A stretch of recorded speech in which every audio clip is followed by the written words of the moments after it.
talk about the economy. But all of you have been watching what I've been watching.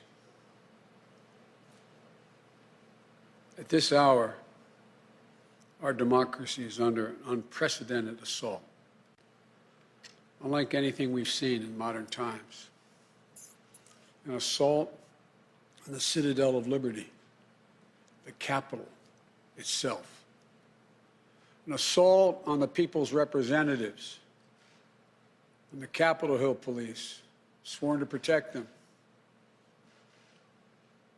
and the public servants who work at the heart of our republic. An assault on the rule of law like few times we've ever seen it.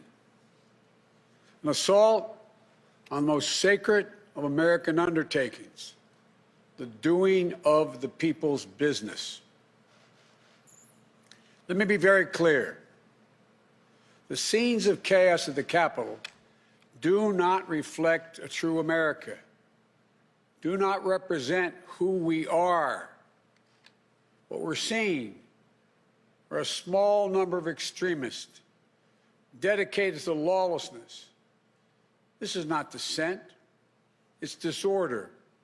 It's chaos. It borders on sedition.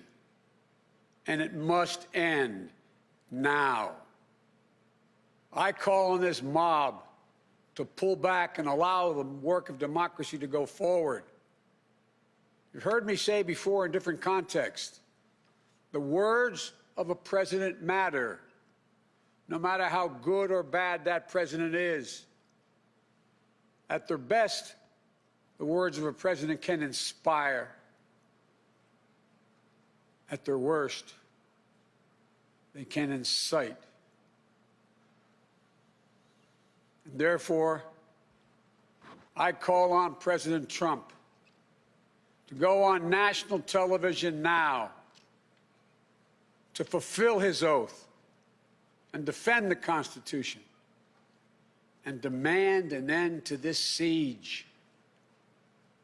To storm the Capitol, to smash windows, to occupy offices, the floor of the United States Senate, rummaging through desks, on the Capitol, on the House of Representatives, threatening the safety of duly elected officials. It's not protest, it's insurrection. The world's watching. Like so many other Americans, I am genuinely shocked and saddened that our nation, so long the beacon of light and hope for democracy, has come to such a dark moment. Through war and strife, America's endured much.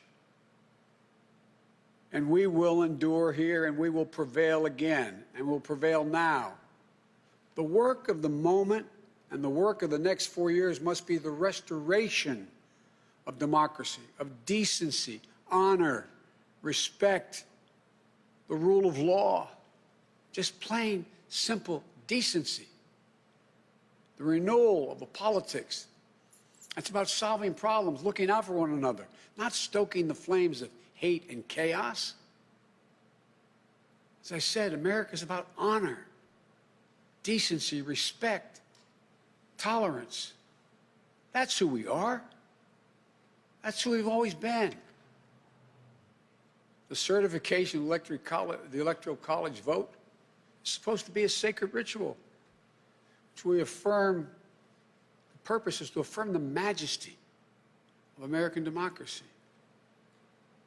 But today's reminder, a painful one, that democracy is fragile. And to preserve it requires people of goodwill, leaders with the courage to stand up, who are devoted not to the pursuit of power, or the personal interest pursuits of their own selfish interest at any cost, but of the common good. Think what our children watching television are thinking. Think what the rest of the world is looking at. For nearly 2.5 centuries, we, the people, in search of a more perfect union, have kept our eyes on that common good. America is so much better than what we've seen today. Watching the scenes from the Capitol, I was reminded, as I prepared other speeches in the past, I was reminded of the words of Abraham Lincoln in his annual message to Congress, whose work has today been interrupted by chaos. Here's what Lincoln said. He said, "We shall nobly save or merely lose the last best hope on earth." Went on to say, "The way is plain, peaceful, generous, just, a way which, if followed, the world will forever applaud and God must forever bless." The way is plain here, too. That's who we are. It's the way of democracy, of respect, of decency, of honor, and commitment as patriots to this nation. Notwithstanding what I saw today and we're seeing today, I remain optimistic about the incredible opportunities. There has never been anything we can't do when we do it together. And this god-awful display today is bringing home to every Republican and Democrat and Independent in the nation that we must step up. This is the United States of America. There's never, ever, ever, ever, ever been a thing we've tried to do that we've done it together. We've not been able to do it. So, President Trump, step up. May God bless America. May God protect our troops and all those folks at the Capitol who are trying to preserve order. Thank you, and I'm sorry to have kept you waiting. We've seen today. Are you concerned about your inauguration, sir? Sir, have you spoken to McConnell today? Are you concerned about your inauguration, sir? Are you concerned about violence? I am not concerned about my safety, security, or the inauguration. I am not concerned. The American people are going to stand up, and stand up now. Enough is enough is enough.